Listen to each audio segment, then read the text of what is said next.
ज्योतिष एक विज्ञान है और इसे गहराई से समझा जाए तो जीवन में बदलाव संभव है। तो आइए मैं करूंगी आपकी हर समस्या का समाधान। नमस्कार, तो स्वागतम, वेलकम। मैं निधि शिमाली आपके अपने इस YouTube चैनल में आप सभी का स्वागत करती हूँ। आज मैं साल का आखिरी चंद्र ग्रहण जो होने वाला है 8 नवंबर को, उसकी जानकारी लेकर उपस्थित हुई हूँ।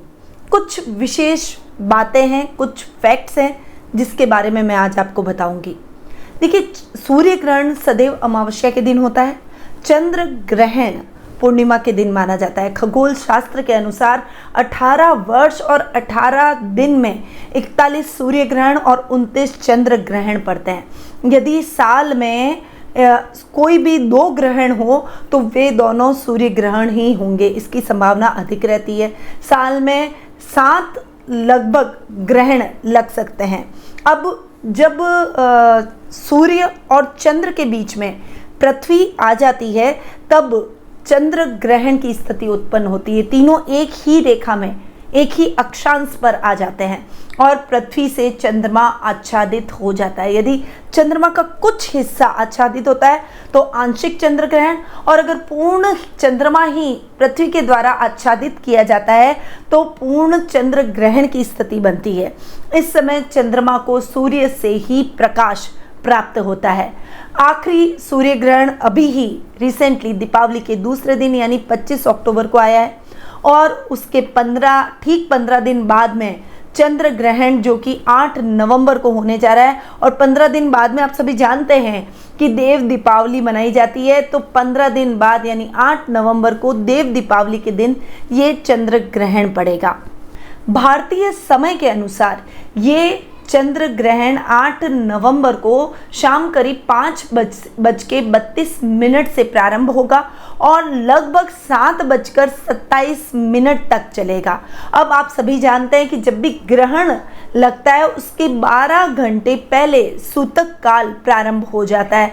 तो ये जो खगोलीय शास्त्र के अनुसार ये जो चंद्र ग्रहण सूर्य ग्रहण की घटनाएं होती है, ये वैज्ञानिकों के लिए उत्सव का समय होता है, क्योंकि इस समय आकाश में, ब्रह्मांड में कई प्रकार की अद्भुत घटनाएं देखने को मिलती है। कई प्रकार की रिसर्च ये वैज्ञानिक कर पाते हैं इस समय।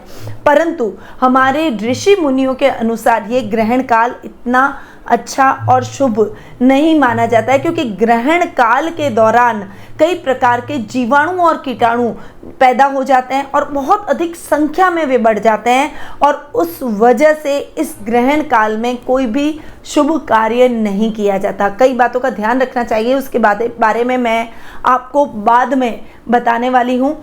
अभी मैं आपको ये बता दूं कि ये जो चंद्र ग्रहण है ये भारत समेत कई एशियाई द्वीपों, दक्षिण यूरोप, ऑस्ट्रेलिया, उत्तरी और दक्षिणी अमेरिका, पैसिफिक, अटलांटिक और हिंद महासागर में दिखाई देगा। जब सूर्य और चंद्रमा के बीच में पृथ्वी आती है तो चंद्र ग्रहण होता है और पृथ्वी द्वारा चंद्रमा को ढक लिया जाता है। इसके अंदर का भाग सूर्य के द्वारा प्रकाशमान होता है। ज्योतिष शास्त्र के अनुसार इसका बहुत अधिक महत्व माना गया है। इस बार ये जो चंद्र ग्रहण है इसमें कुछ विशेष बातें हैं। मसलन पहला कि ये चंद्र ग्रहण साल 2022 का अंतिम चंद्र ग्रहण है। दूसरा कि ये जो चंद्र ग्रहण है ये कार्तिक मास की पूर्णिमा को आ रहा है, यानी देव दीपावली के दिन ये चंद्र ग्रहण लग रहा है। इसीलिए ग्रहण काल के दौरान कुछ विशेष बातों का ध्यान रखना भी बेहद आवश्यक है। चंद्र ग्रहण और इस सूर्य ग्रहण या चंद्र ग्रहण के काल के दौरान पृथ्वी पर जीवन में बहुत उथल पुथल होती है। ये जो चंद्र ग्रहण है ये मेष राशि में और भरणी नक्षत्र में आ रहा है, इसीलिए मेष राशि वालों को विशेष रूप से इस ग्रहण काल के दौरान ध्यान रखना चाहिए। चंद्रमा के बीच मंत्र का जाप निरंतर करते रहना चाहिए। देखिए, चंद्र और सूर्य ग्रहण राहु और केतु के कारण बनते हैं। सूर्य या चंद्र राहु या केतु के साथ में युति करके विराजमान हो जाए तो ये ग्रहण की स्थिति ज्योतिष के अनुसार प्रारंभ हो जाती है। चंद्रमा और सूर्य के साथ साथ में राहु और केतु चूंकि छाया ग्रह है तो उनके साथ साथ चलते हैं और इनका प्रभाव भी ग्रहण काल के दौरान विशेष रूप से बढ़ जाता है। अब इस बार किन किन राशियों को, यानी मुख्यतः मिथुन, कर्क, वृश्चिक और कुंभ राशियों के लिए ये चंद्र ग्रहण लाभदायक स्थितियां उत्पन्न करेगा। वहीं 4 राशियां मेष, वृषभ, कन्या और मकर, इन 4 राशियों को चंद्र ग्रहण के द्वारा नुकसान की स्थितियां झेलनी पड़ सकती है। बाकी जो 4 राशियां बची है उन्हें मध्यम फल चंद्र ग्रहण के प्राप्त होंगे। अब कुछ बातें भी हैं जो कि हमें विशेष रूप से ध्यान चंद्र ग्रहण के समय रखनी चाहिए। यानी जब भी ग्रहण काल, मैं तो यह कहूँगी कि सूतक काल जब प्रारंभ होता है उसके बाद आप कुछ भी खाएं पिए नहीं। खासकर बुजुर्ग, बच्चे और गर्भवती महिलाओं के लिए 1 प्रहर, मतलब ग्रहण लगने के 1 प्रहर पूर्व तक वे खा सकते हैं। बाकी इस समय खाना या पानी पीना नहीं चाहिए, हमें निर्जल रहना चाहिए। इस समय मांगलिक कार्य नहीं किए जाते। ग्रहण काल के दौरान कोई भी साधना या मंत्रों की सिद्धि की जाती है, उसके लिए ये समय बहुत ही उत्तम माना जाता है। और इस बार तो ये समय और भी अधिक विशेष है क्योंकि इस समय देव दीपावली भी साथ में आ रही है।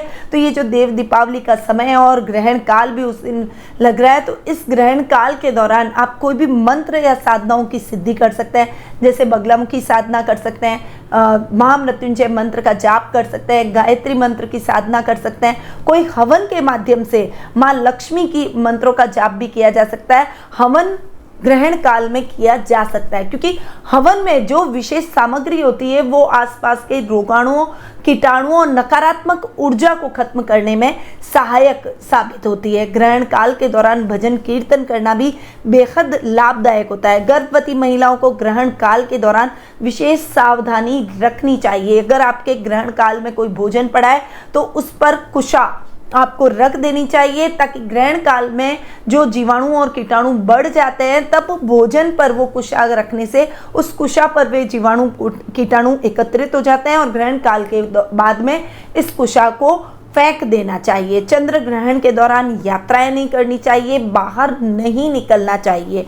बहुत शांत और मौन वातावरण रहता है, इसीलिए हमारे जो मंत्र जाप है उसकी ध्वनि तरंगे सीधे ईश्वर तक पहुंचती है। इसीलिए मंत्र साधनाओं का इस काल के दौरान विशेष फल भी रहता है। अब इस चंद्र ग्रहण के दौरान चंद्रमा और राहु एक साथ आ जाएंगे क्योंकि मेष राशि में राहु ऑलरेडी विराजमान है। तो आपको चंद्र ग्रहण के पश्चात, मोक्ष के बाद में स्नान आदि करके ब्राह्मण को कुंभ में पानी भर के, कोई भी घड़ा या डोम में पानी भर के किसी भी ब्राह्मण या मंदिर में दान कर देना चाहिए। उसके बाद में दान पुण्य का विशेष फल है। पक्षियों के लिए दाने की व्यवस्था करें। सप्त दान का विशेष रूप से दान इस समय करना सर्वथा लाभकारी रहता है।